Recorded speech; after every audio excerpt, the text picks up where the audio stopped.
Olá pessoal, tudo bem? Sou Marcos Amaro do Rastros na Areia e no vídeo de hoje eu vim falar com vocês sobre o conto Obsessão de quem? Clarice Lispector. Então, gente, a primeira coisa que eu quero falar para vocês sobre este conto, que é Obsessão, é que ele é narrado em primeira pessoa e vai mostrar claramente que a história começa pelo seu fim. Lembra da questão da linearidade que eu falei para vocês lá no vídeo anterior? Ela se apresenta exatamente aqui, cria aquela confusão. E também mostra o lado da personagem não muito romântico, que está apenas preocupada com as questões de bem-estar. Não importa o que vai acontecer nessa história, mas sim que ela esteja bem e que viva a sua vida da maneira como gostaria. E já para provar para vocês que ela conta uma história que já viveu, eu vou ler um trecho muito interessante que está aqui na página 33 e diz assim: é necessário contar um pouco sobre mim antes do meu contato com Daniel. Apenas assim conhecer-se-á o terreno em que suas sementes foram jogadas. Embora não acreditasse que se pudesse compreender inteiramente porque as sementes resultaram em tão tristes frutos. E aqui, gente, nós vemos claramente que ela começa a história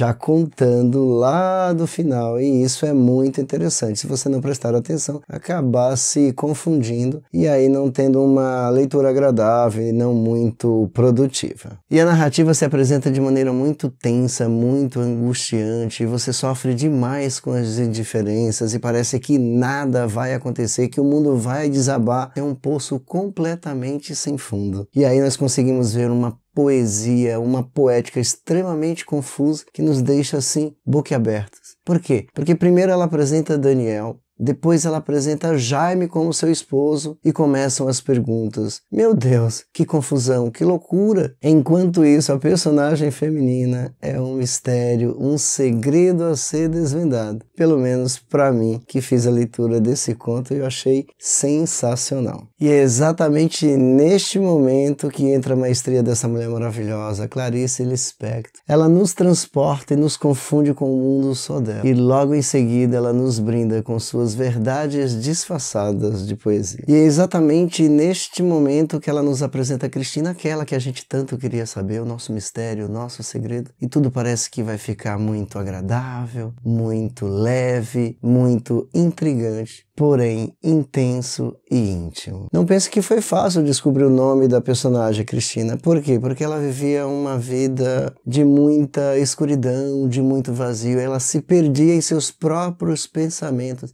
Assim como a poesia da nossa querida Clarice Lispector. Ela é uma poeta intimista. Ela vai falar do subjetivo, da alma. E foi muito difícil chegar até esta personagem. Por quê?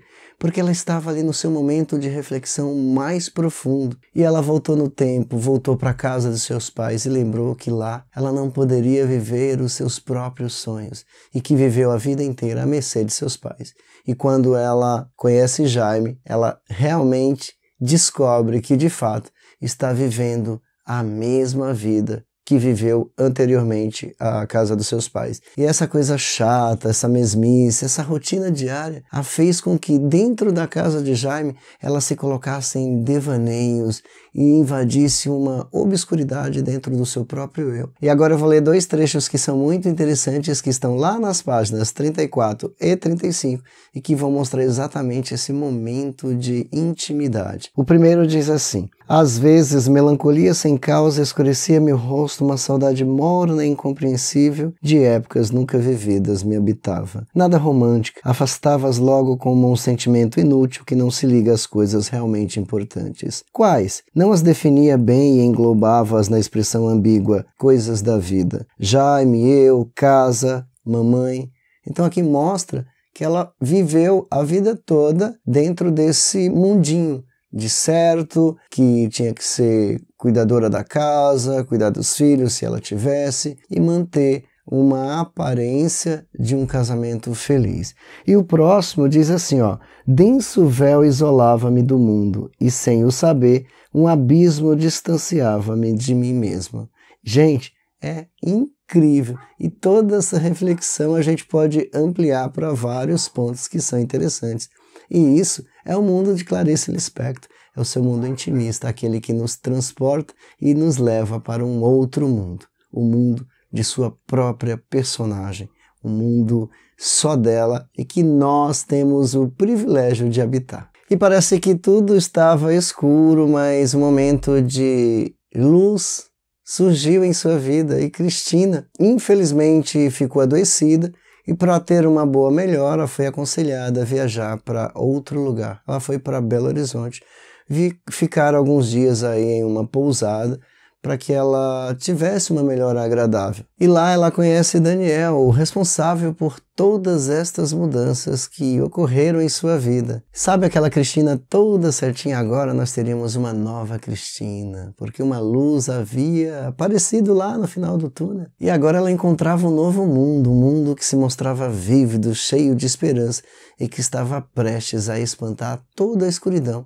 em que ela vivia. E tem um trecho que mostra claramente esse momento em que ela percebeu que tudo poderia mudar a partir daquele momento. Eu vou ler para vocês, ele está na página 40 e diz assim: "E sobretudo pela primeira vez eu, até então profundamente adormecida, sabe, na escuridão, vislumbrava as ideias, uma luz no fim do túnel." E para quem conhece a narrativa da Clarice Lispector e assistiu o vídeo anterior, vou deixar aqui sobre o conto O Triunfo, onde eu falei sobre a sua escola literária, o mundo em que ela habita, para que nós possamos adentrar com tanta firmeza e clareza, mesmo sendo muito difícil, vai entender agora o que eu vou falar sobre este livro, sobre este conto. Nós sabemos que Clarice ela utiliza de um termo que é muito interessante em sua narrativa, que é o termo epifânico, é aquele momento de epifania.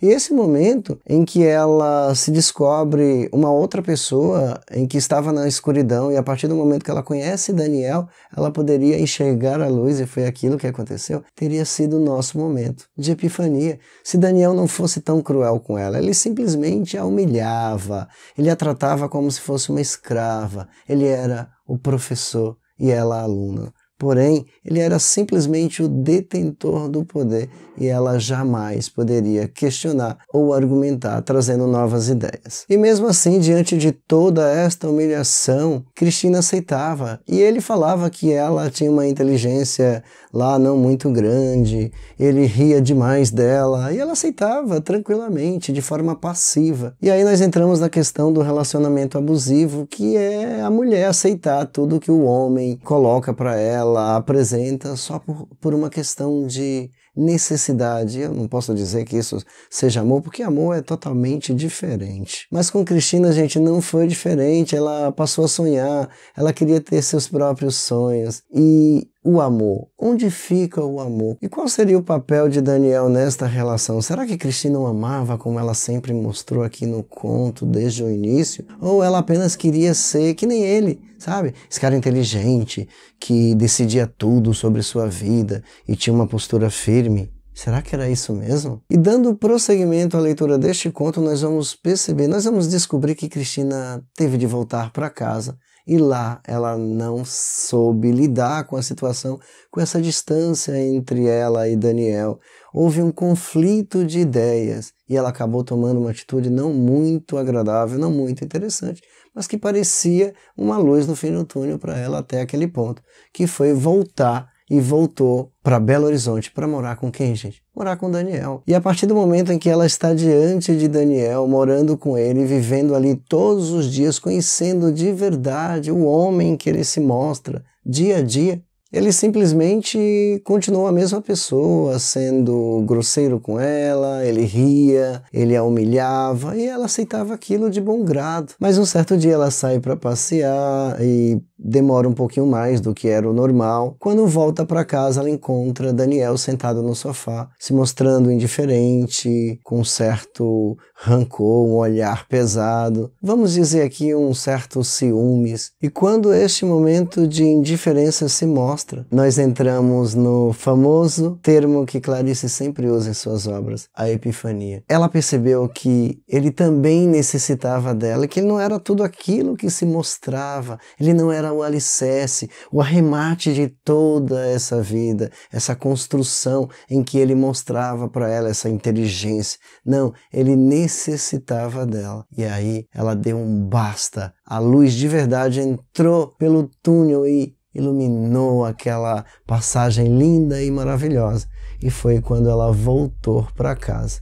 E esse momento que eu não vou contar para vocês, porque é o momento final. Quem lê o conto sabe do que estou falando, mas eu queria tanto que vocês lessem. É incrível. Mas não posso esquecer de um detalhe muito importante. Foi exatamente neste momento de epifania que ela acordou para a vida. Ela descobriu que não vale a pena viver a vida de outra pessoa. E foi nesse momento que ela se encontrou, ela se libertou.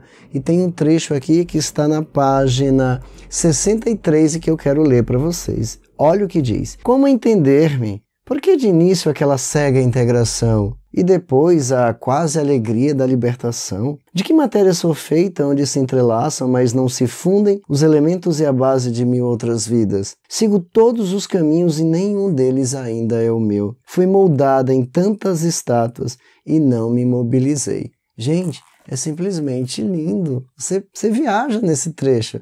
É de uma intimidade, é de uma profundidade.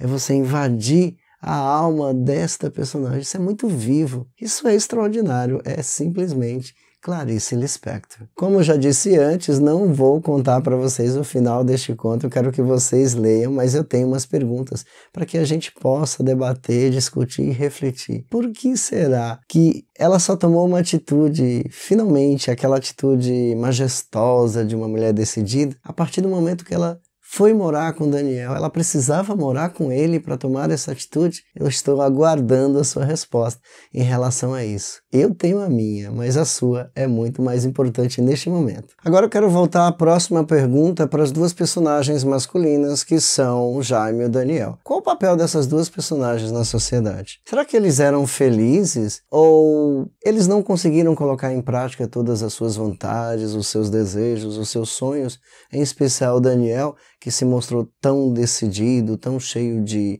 vida, sabe? Um cara que era o professor de Cristina, o exemplo, o modelo a ser seguido. Eu estou aguardando a sua resposta. Espero que ela venha e venha com muita força. Meus queridos, este é o conto Obsessão que eu trago para vocês com essa conversa, esse bate-papo, esta reflexão. Eu espero que vocês tenham gostado do vídeo de hoje. Se gostaram, deixe o seu like, inscreva-se no canal e, por favor, não deixem de ajudar o canal fazendo aquelas compras maravilhosas pelos links que eu deixo aqui abaixo. E o mais importante, divulguem leitura para todas as pessoas desse Brasil e desse mundo, porque leitura é vida, leitura é amor. Obrigado e até o próximo vídeo.